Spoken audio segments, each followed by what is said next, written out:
Hi everyone, Shannon Tipton here, and welcome to the Learning Rebels Coffee Chat, where all the cool L&D peeps hang out. While you're here, don't forget to hit the subscribe button so you don't miss out on future chats. Today, the cool kids are discussing creating a safe haven for learning. Wouldn't it be delightful if for every training session, everyone turned up ready to listen and engage actively? But Dorothy, we aren't in Kansas anymore. And everyone shows up to training with some kind of baggage, good or bad. They may consider your training as a punishment. They may have had a training experience with facilitators who consider themselves the master of their domain and treat you like you don't know anything. They may have participated in training experiences where other people were unkind. They are also coming with days or weeks worth of work on their mind. So, how do we get around that? When learners feel they are in a safe haven, they are more likely to engage in the learning and to take on challenges and pursue their goals. They are also more likely to experience lower levels of stress and anxiety while they're in the classroom environment. So it all starts with prioritizing safety and inclusivity. It comes down to building trust, communicating, and modeling the behaviors we want to see. So the big question on the table is, how can we create a safe environment for people to shake off all of this training baggage? How can we create an environment where people feel safe to contribute experiences and their stories? So without further ado, let's get to it. Welcome everyone to another Learning Rebels Coffee Chat. And I'm really excited about this topic. I'm thoughtful about this topic. And it goes right along with everything that we had been discussing so far this year. You know, when we talked about building capabilities and how do we talk to people who may have learning myths still stuck in their heads? How do we handle that in a safe way? How do we build our skills for debriefing and reflection? So all of these conversations led to this logical conclusion. We have to do all of the topics, the coffee chat topics we've had up until this point, but we need to do them in a safe way. We need to create that environment that allows people to feel safe to say something, and we can give them the gentle redirect, right? Or give them that safe space to reflect and think about lessons that they've learned, right? And so it seemed logical to me to have a conversation now about how do we go about that? What techniques can we or should we be using when it comes to providing a safe haven, for our learners, regardless if that's in a virtual environment such as this or a live environment. If you are lucky enough to be doing classrooms right now, then that's great. I am jealous of you. So how does that work? Well, I did write the blog, right? So I wrote the blog this week, 7 ways where we can create a safe environment for learners. And that's something that we can take off of. But I really want to hear from you what your thoughts are around creating that safe haven for learning. What are some of your techniques that you use? Because you know what? I feel that you all are a great source of information for this, because let's look at the community that we've built here. I feel that this is a really safe place for discussions. We've had many discussions, about a variety of different topics, and it always feels very generous and warm and kind. One of the places that we start with is kind of the assumption that people are coming into this space with negative experiences, not just in learning, but also possibly negative experiences with each other. Mhm. that they're bringing in from outside the learning space. And so really we always start with some group norms, um, and are really thoughtful and intentional about some of those, paying attention to those classroom behaviors to see if there's any signals that there may be a lack of trust because of previous interactions with an individual. Mhm. Obviously, if we can get information ahead of time on that, that's fabulous, but we don't always know that. But it's kind of the assumption that we operate from, that it's not going to automatically be a safe space. Right. And so those group norms grounding that and letting people know, a part of our group norms is always do what you need to do to take care of yourself, that there may be trauma triggering within the interactions, and we will do our best to minimize those, to prevent those, and to support you when it happens, but to be aware of your own triggers and emotions, and providing people the option to pass, to opt out for a moment, like whatever they need to do to take care of themselves. And then that's also a signal to us that we need to, one, it's nice because we're usually partnered together, so there's usually at least two of us, if not three, but then there's somebody that's able to, behind the scenes, check in with that person, provide individualized support for them, identify what do they need in order to be able to come back and participate in the space or in Mhm. the activities. Mhm. And I appreciate you said that, and I see you there, Lillian. I appreciate what you're saying, because I think there's a lot of truth there, especially in the area where, as facilitators, as trainers, we assume that everyone feels safe. We assume that. And we take that assumption to a variety of different levels without really clearing the air first, with making sure that everybody's on the same boat with us. So I think what you're talking about in regarding to group norms, or even ground rules, I think that's really important. I think it's a great point to bring up. That was really helpful, Dawn. Thank you. We kind of forget. I discussed this with my team yesterday, and they were shocked. Oh, other people feel unsafe. Wow. We've already put a lot of things in place. And when we're training new people to take on our jobs, we let them know that you're feeling nervous up there. Think about how they feel. These are people coming new often into this industry. You have to be with my group for 7 days. So actually, I'm sorry, I'm lying. You have to be 7 days. So you have to be with us for 14 days. So that the 10 that would maybe alternately work with you are try to be really aware.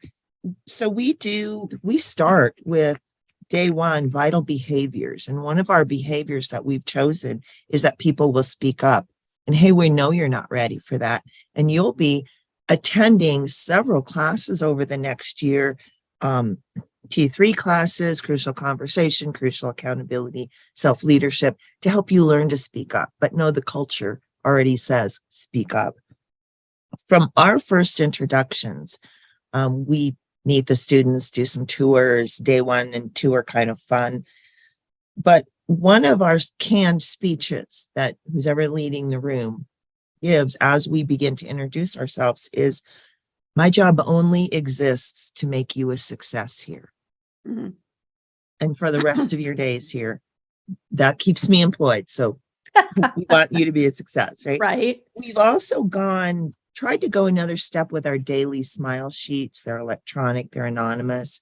They do have some content questions, but they also give some spaces for you to give feedback about instructors. We meet on a daily basis together to keep each other on track. You spoke up to this person. You were gruff with this person. You called on that person too many times, those kinds of things. We also do a daily 2-on-1 with each student, and it is time consuming, but we sit with them for around 10 minutes. We have just 4 solid questions. What made you feel like a success today? Mm-hmm. Did you struggle with anything today? Those kinds of things. And also give them that space to be able to say, I think I'm falling behind. We give them that. And part of where we're at is we have certain levels. We think today you would be here. Tomorrow you might be slid over here, and each thing builds. So we let them know either we wanted you to kind of get into this zone. You're perfectly in that zone. You're right where you need to be. So a lot of it is that verbal, almost a hand holding every Mm-hmm. day with these people, follow-up surveys to say, do you still feel that way? We are really trying to also be more walk the walk, not just talk the talk, right? We Yeah. want to Yeah. do and show. And as we start to do knowledge checks with people, another one of our canned speeches has to do with it's an open book world. These are open book tests or Mm-hmm. knowledge checks. I Mm-hmm. never want you to go into work and say, oh, how do you do this? And everyone goes, no, we won't tell you. You're supposed to already know. Mm-hmm. So we Mhm. show them what's available, but also we're trying to spread that culture. So that's Yeah, I kind like of that. I like that because that prevents, when you talk about a safe place, let's talk test anxiety, right? So I think, the open book test portion of what you're saying is spot on. I think that's a great addition that I really hadn't thought about, although I'm a great proponent of open book tests. I think it really helps set the stage for that. Thank you, Lillian. That was a great list of where we can start with the team, right? And to help them understand that, just because we feel it's a safe place doesn't mean that everybody else feels it's a safe place. So we have to have rules for ourselves as well as for the people who are in the learning environment themselves. So I think that's a great place to start. I'm working with a client, the client I've worked with in the past. It's very emotional. And he's now at a different organization. He's got a DEIJ initiative, a micro credential for businesses in the Adirondack North Country.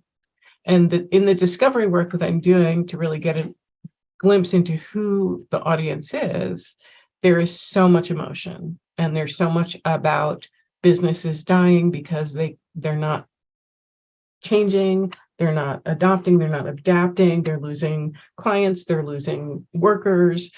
And so they have run this pilot face-to-face, and I'm helping them transition to online.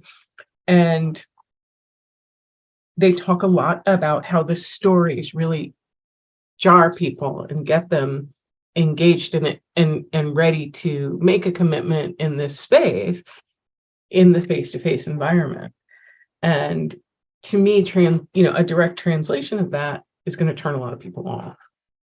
And so hearing you talk, Lillian, you said some things I could pull out right away. So I appreciate that.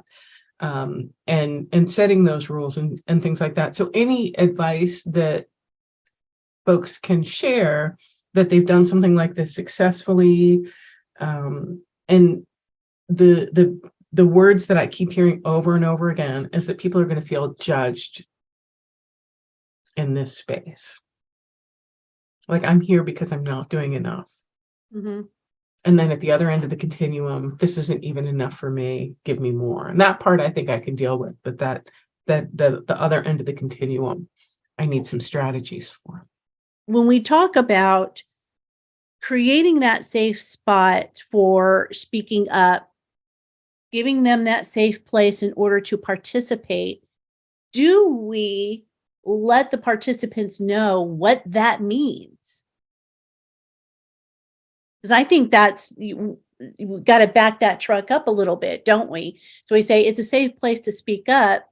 We expect you to participate, but what does that look like? I can try to align an experience I've had by just working with people who are bilingual speaking, where English is not their primary language. So to the point that you just asked, Shannon, as far as like, I think there's that delicate balance between you can create an expectation of how you would like people to show up to learn. For example, like letting them know what is a helpful and a positive environment for them to be in.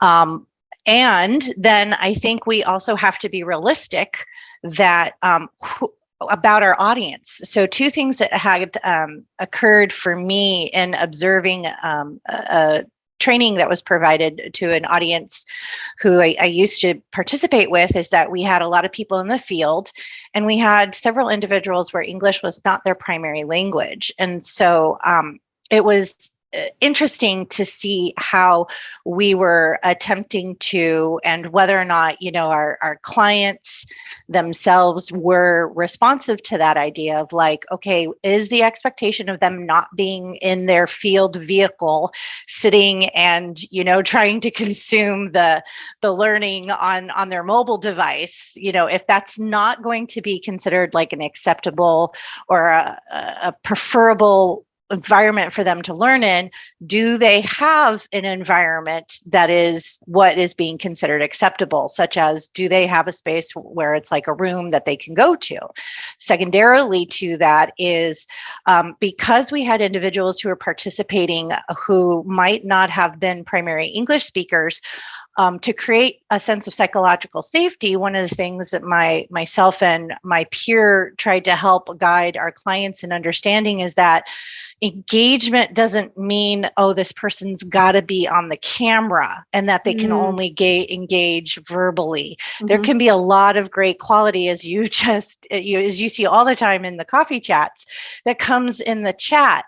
And that can be something that feels more safe to individuals because of whatever the reasons may be. They want to think a little bit longer. Or in the example of the individuals who maybe are bilingual, non-primary English speakers, maybe they were concerned about how they would sound because they have to do a way higher cognitive lift, right? They have to consume the information in English, translate it into what might be their primary language, figure out what they want to say in a response.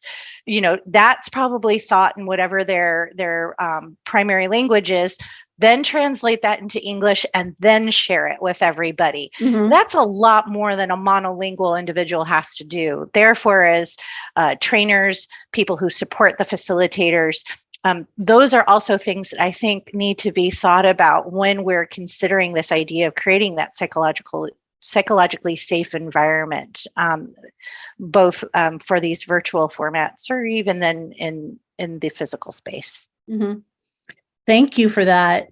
You're absolutely right. It is a lot to process. And when I do workshops on virtual training, that's a point I like to make, but not necessarily from a person where English is a second language. I should bring that up. It's a matter of, it's that whole processing time, because when you're in that face-to-face environment, you can read the look on you can see the look on their face because you're a little more close up. So I can see their body language and I can see whether or not they're struggling with a question, or you can see whether or not they're processing something, and you have to take a breath and give it time.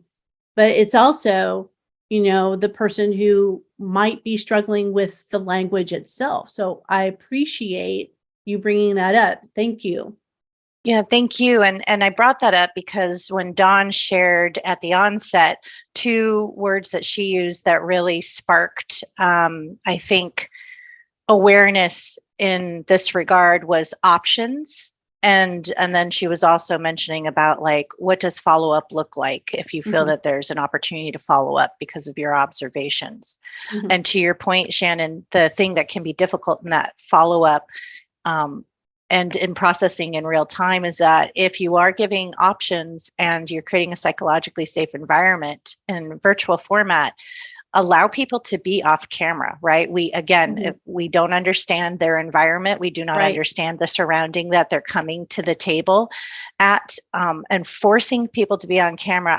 I've been against that ever since I saw the research that had come out. Please excuse me. It was, I think, at mid 2000 when everything shut down in regards to Zoom. They called it Zoom fatigue, Right. and about this idea of people constantly being on camera and what it was doing to individuals. And so, you know, if you can't see them, don't assume. So that's that assume positive intent. Don't assume that they're not engaged. Don't assume that they're not paying attention, right? Assume that they're here, they're showing up, but then, like what Dawn was mentioning, what can be some follow-up strategies that we're baking into the process, especially in a virtual environment, that allows us to make sure that if someone wasn't seen, they didn't speak, they didn't contribute inside of chat, maybe they didn't say anything in their breakout session, you know, just to do that check-in and see if there's additional support that they needed or they felt like they were disconnected. As with any, especially in person, right? People start walking through the door. It's about establishing that relationship, right? And creating that space. And a lot of times those initial one-on-one conversations, even just welcoming, can set a tone, right? If we come in pompous and away, right? The whole seeing people teach on top of a stage or on top of a pulpit when it's not necessary, right? Or walking into the crowd, right? Are you accessible? Are you? So even that kind of body language kind of things can supplant all of the, hey, we want to establish criteria. And I think, I forget who said it, walking the walk. Was it Lillian? I think, right? Yes, I think so. Yeah. So, I mean, it's absolutely that, right? So our personalities kind of create the environment. So a little humor, a little conversation, and then be consistent with that, honor that. I do a lot of compliance training, and man, acronyms are just crazy. And the military folks will absolutely understand acronyms. So if I use them and I'm like, hey, if I use something that doesn't make sense, because in my brain, you all know it. Might not know it, but here you go. Stop me. Make me explain it to you, because that's my job here, right? And then they'll do something. I'm like, third grader version is what? Right. So that's, now there's that give and take of, I don't expect you to know anything. I don't know anything, but we're going to hear it. We're going to share it. Those kind of things, those are just examples. Will open up that dialogue without being very blunt about, hey, I want you to share, by actually making them Modeling share. the behavior. Yeah, absolutely. I love that. And you make such a great point about, are we accessible?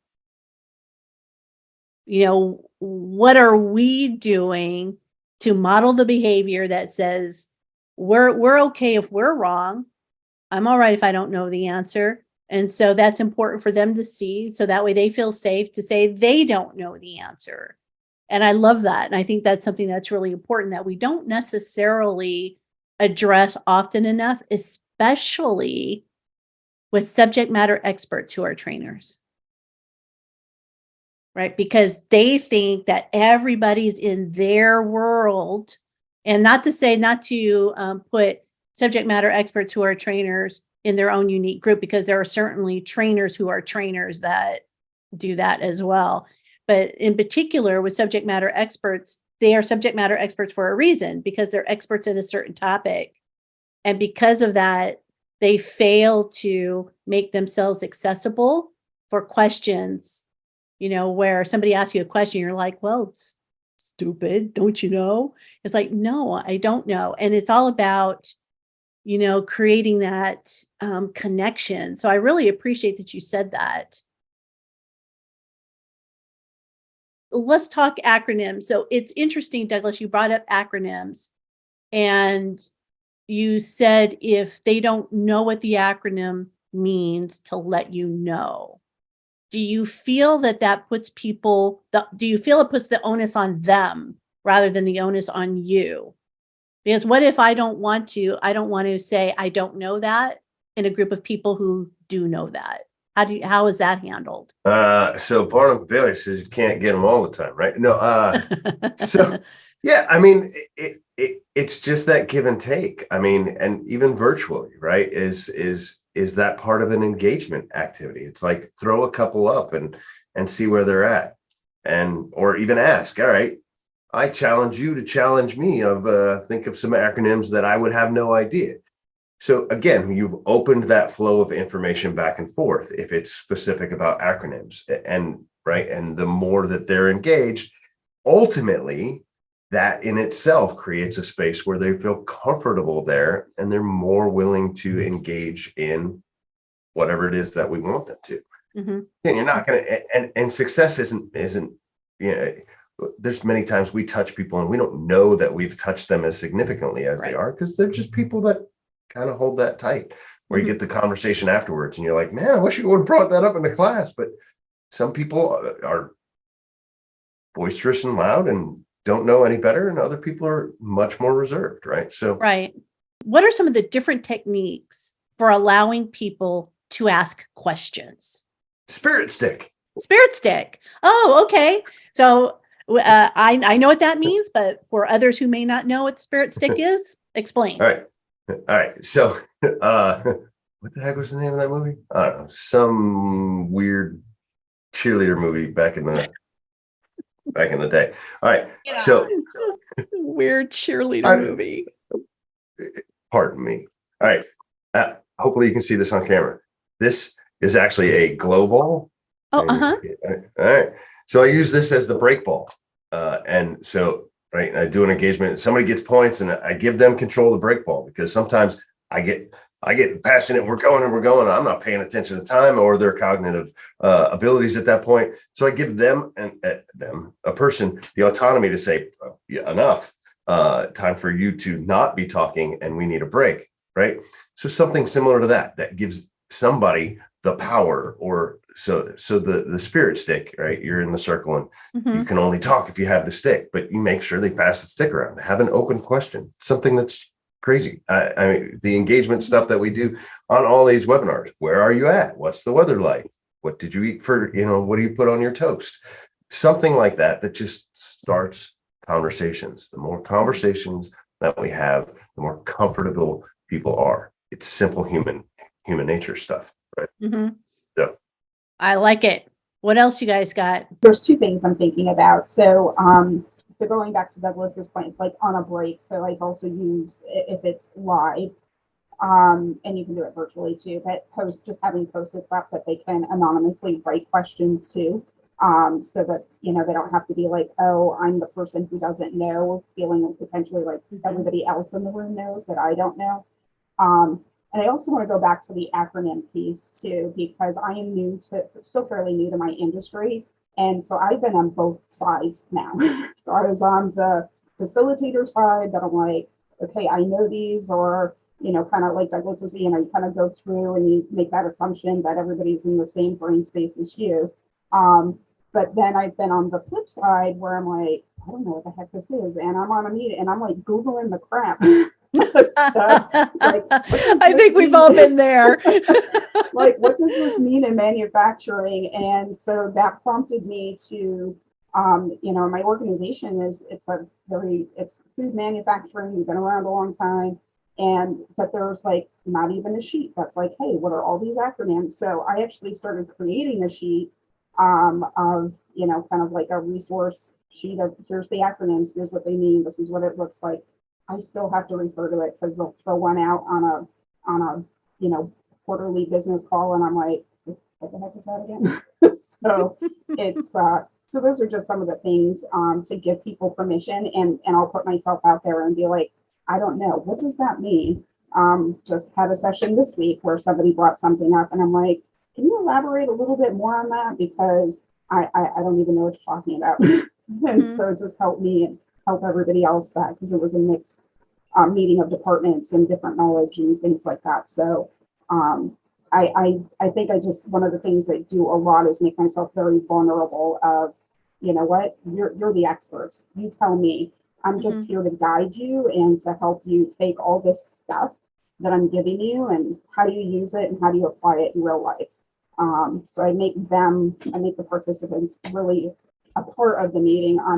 They're not there for me, I'm there for them. I love that. I love that. And I think we've all used that technique to a certain extent where we pretend we don't know the answer, so to speak, right? And say, well, I don't know. What do you guys think? Actually, it's called the bounce back. That's the bounce back technique. I don't know. What do you guys think? Or you're asking the question in the group, like you said, Melanie. I'll ask the question. I'll think I know the answer, but I'm going to ask the question because I suspect that other people in this room don't know the answer. So I'm going to be the one who ponies up and asks. And I think that that's another way of walking the talk, right? That's modeling the behaviors that we want to see. And hopefully the facilitator then models behaviors that say, oh, well, thank you for asking. Here we go. Right. And that's what it becomes. It becomes that symbiotic type of relationship between everyone. So thank you. Great points. I appreciate that. I saw in the chat here with Tia. So Tia, I don't know if you can come off mic and go a little bit deeper about how you use the mural boards, about letting people anonymously post questions, because I love that idea. I think that's really great. So if you have the opportunity to, I'd love to hear from you on that. Yeah. Yeah, we've tried that in several of our sessions. We just put a link to the mural board right there in chat at the beginning, or sometimes we even give them the link beforehand if they have questions as they're working through content or pre-work that they want to, if they need to prepare in advance what those questions are. But really just where anybody can go out there, their name isn't there, and they can just put a sticky out there. We do have these sections sometimes where they can also have this yeah, but. And that was something one of our SMEs came up with, where he's always getting questions from people who are like, yeah, that sounds great. But that won't really work for me because, I'm supposed to do that, but I'm too low on the totem pole. I can't do that, whatever it is. And we found that that's a nice way for us to kind of address those questions and people to feel like they can kind of question what is being said as well. Like, that's not realistic to me. And maybe we can show how it is, or at least address maybe the validity of their concern. Mm-hmm. So that's just one of the things we've had some success with in our virtual sessions. I like that. Now that could be used in a live session as well. You could use a mural board or a Miro board or whatever, a jam board, to use that same sort of technique. But also, as Jason said in the chat, you can use good old fashioned sticky notes too in the live session. So Jason, do you want to explain what you guys do with the sticky notes? We had 6-week long new hire courses, and we would say, all right, yes, everybody had sticky notes. If you have a question as you walk out, write it down and slap it on the back of the door. Mm-hmm. And then the facilitators, we would pull them off and look at them. And if we could answer them when everybody got back, we would just say, all right, we had this question. And we would deflect it back to group. Does anybody know the answer to this? How would you do this? And if nobody did, then we would walk through the steps again or do whatever it was. Mm-hmm. But it was just a matter of, if you don't feel comfortable asking the question here, feel free to just slap it up on the board. Right. Not unlike a parking lot, but not like a parking lot, but right. But more like an exit ticket in order to go on your break or at lunch or whatever. You had to post something. You had to write something on a Post-it note. And you didn't. I never made it a requirement. Okay. Because I didn't want to force people to have to write a question. I wanted to say, if you've got any questions, just put them up there. And if we got back, hey, all right, no, we didn't have any questions. We must be doing great. Let's move on to the next thing. I like it. One of the reasons behind me telling people that they should put something up there was because there was safety in numbers. Nobody wants to be that lone person going up to the Post-it note board and putting something there. And then all of a sudden that one person is in everybody's eye.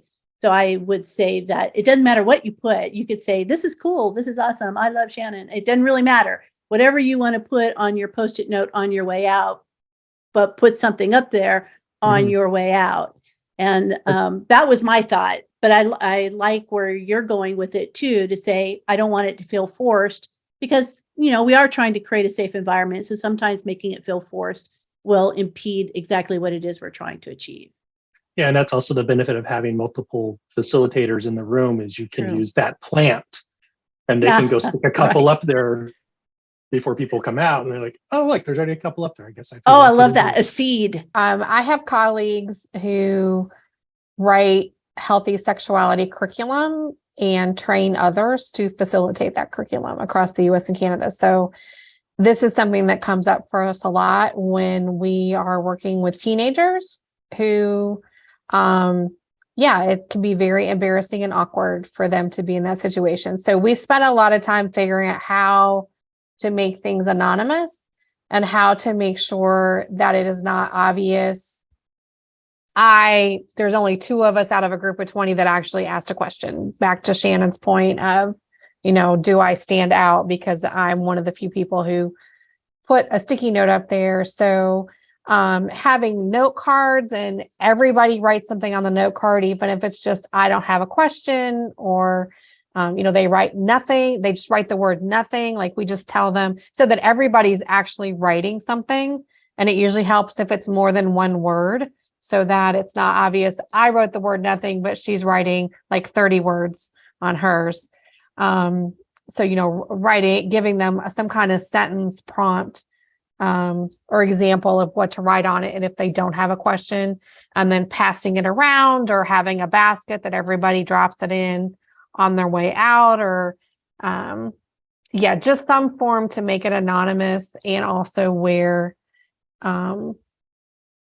it's not evident who the question is actually coming from, or that only these few people ask. So there's a lot we've done, envelopes, we've done the jam boards and the mural boards, and we've got facilitators who are super creative, so they come up with a lot of different ways. But those are really the 2 key aspects of whatever that method is does it incorporate, and then being anonymous. I so struggle with that word.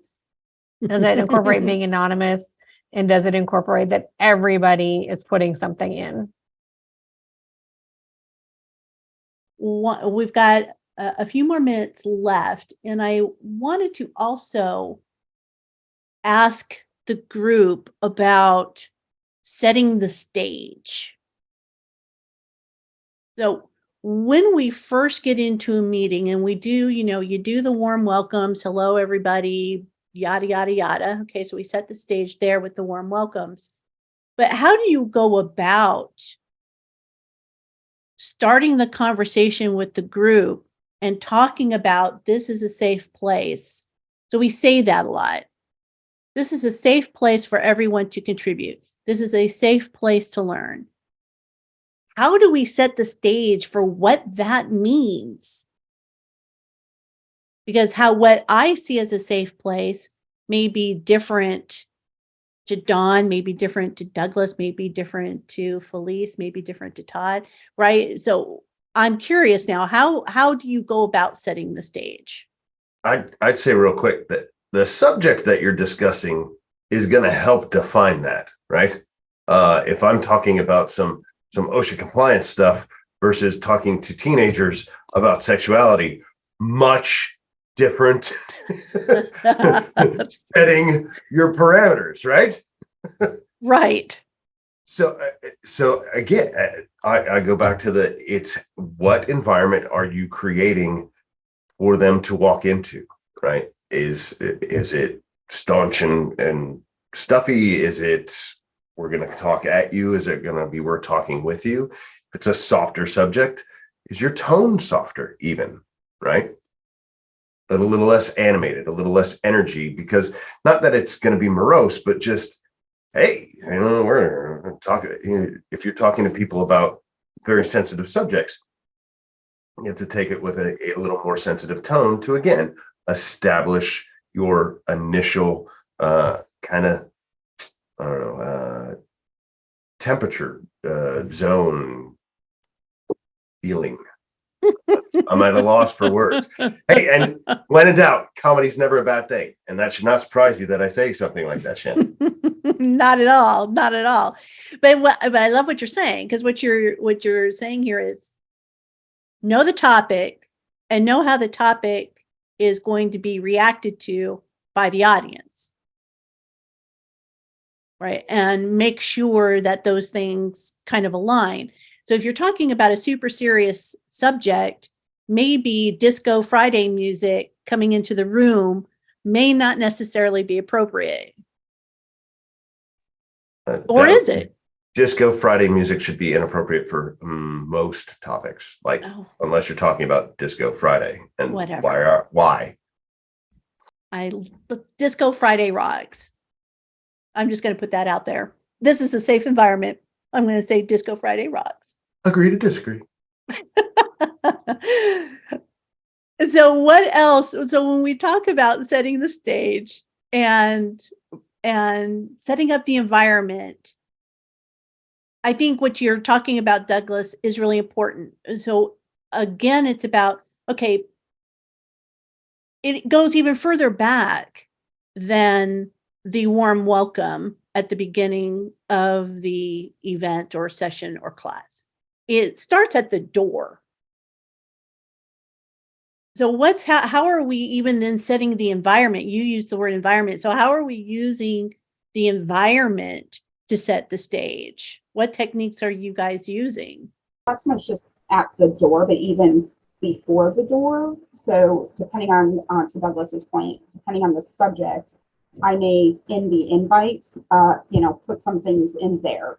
So there might be some thought-provoking questions I give them ahead of time, or set some expectations about this is what we're going to be learning. Because I think sometimes, I'm going to go back to the sessions we just recently did. The title was not the expectation. So they saw the title, here's what we're going to be doing, or here's the course that we're going to be training. But as they got in and got into the content, it wasn't quite what they thought it was going to be. And for example, one of the topics was conflict in the workplace. But some of them thought it would be more like situational leadership, where we were giving them, here's some models of how to handle conflict, some different strategies that way. But they were hoping for, if this happens, tell me what to do. What are my choose your own adventure options, kind of thing. So that was one of the things they try to do is upfront, be transparent. Here's what we're going to be talking about. Here's what we're going to be covering. Here's some thought-provoking. And sorry, my 9-month-old named Peppy, dog sighting, has made his way into the room. So anyway, so that is one of the things that, to try to alleviate some, whether it be anxiety or misconception about what we're going to be doing or covering. I love that. I think you're absolutely right. And that's spot on that we didn't bring that up before.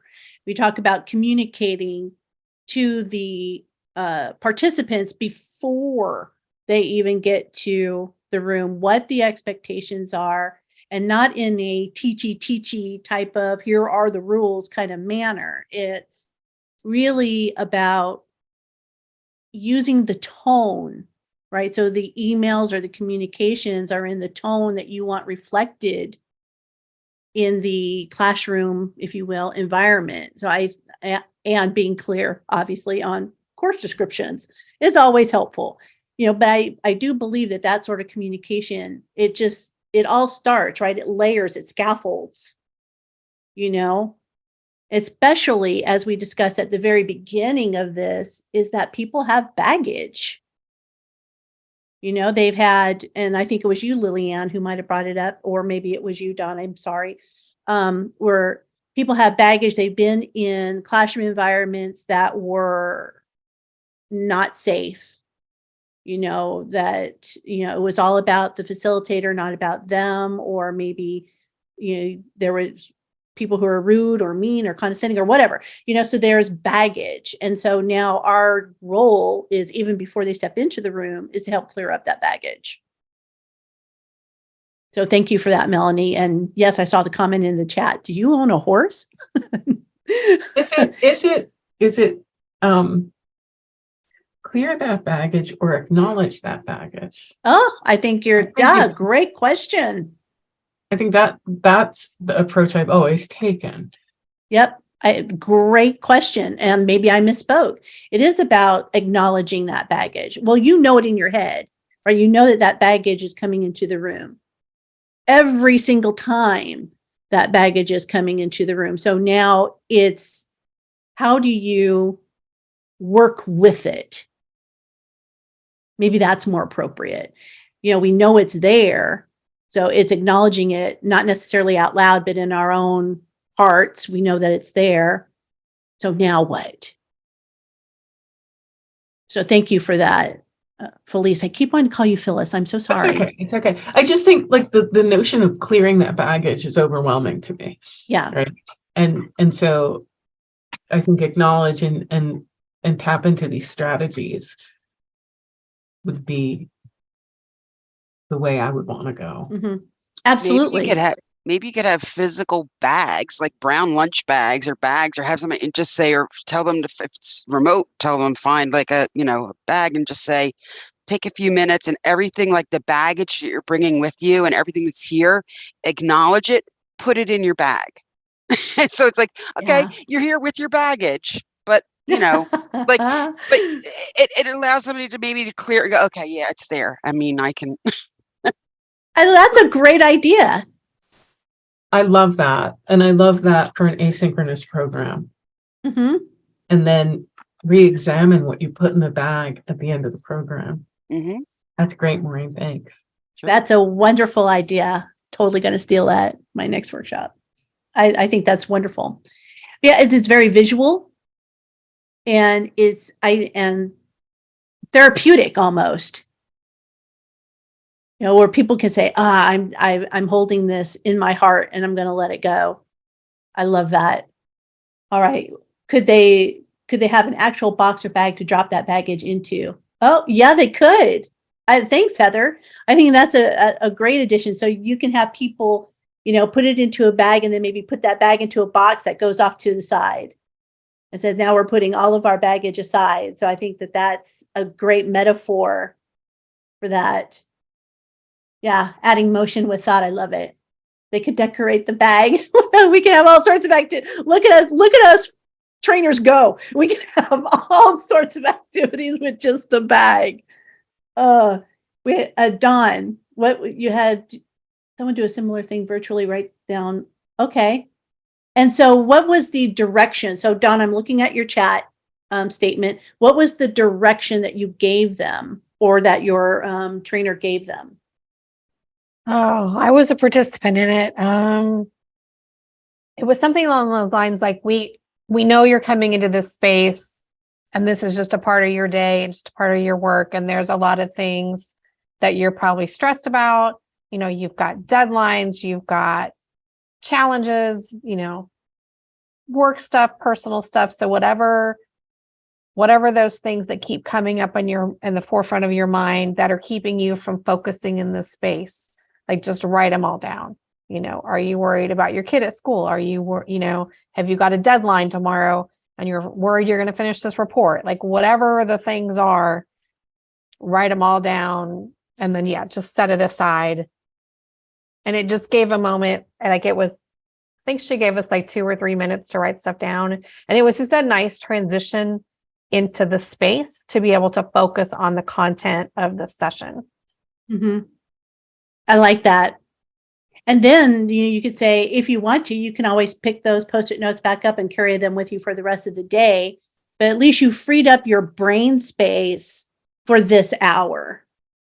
Right. And I think that's an important acknowledgement. That's a really nice idea. Let's see.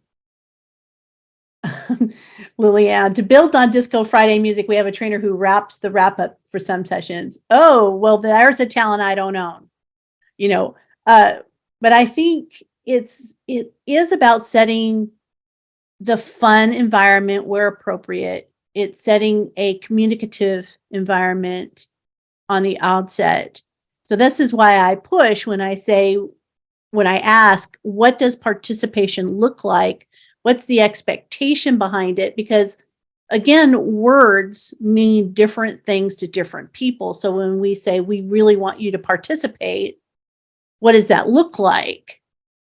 Well, it starts here with this, and we're going to participation looks like this, and we're going to do an activity that helps you understand what open participation means, what safe participation means. And like you all have already said, it is about walking. It's about walking the talk, right? I think Lillian, that's where we kicked it off, and I think that's behavior modeling, and that's what's required. Thank you once again, and I will see you at the next chat. Thank you everyone for hanging with us for another Learning Rebels coffee chat. This was a fascinating conversation and one with many wonderful ideas to try. This is what I love about our community. This is a group that shares gracefully and discusses ideas with the intention of learning from each other, a very real representation of creating a safe haven for discussions. A big part of creating a safe haven, one that is psychologically safe for everyone, is that as L&D professionals, either in front of a virtual or live class, we have an understanding of our audience, understanding their hopes, fears, and expectations. Because everyone comes to training with baggage. Everyone. Therefore, are we communicating expectations appropriately to the group? Are we really clear in what we expect? Are we modeling examples? What I particularly enjoyed about this chat is how we backed into the ideas. First, we said, create a safe place for people to participate. But what does participation look like? How do we set the stage to be inclusive? And we discussed that most trainers have a ground rule around expecting everyone to speak up and participate. But what does that mean? What does speaking up mean? What does it look like? What about those people who don't feel comfortable? Are we prepared with alternative methods of participation that don't put people in the limelight? Then we moved from setting expectations for participants to setting expectations for ourselves. How do we model behaviors we want to see? Are we accessible, visible, open? The chat box was busy with ideas and discussions, and Heather had a great point about trying to do away with the negative stigma about asking questions. Oftentimes, asking questions equals I'm not smart or I'm not good. And it's important that we set the stage to dismantle that kind of thinking. I resonated with the discussions between Douglas and Jason about the use of anonymity in the class to express thoughts or to challenge discussions. There is a lot to process with this chat, with so many ideas, and I hope you listen to this more than once. Well, you want to join us live? And I know you do. Go on over to learningrebels.com and check out the events page and sign on up. In the meantime, stay curious, be rebellious, and take over the world. Bye for now.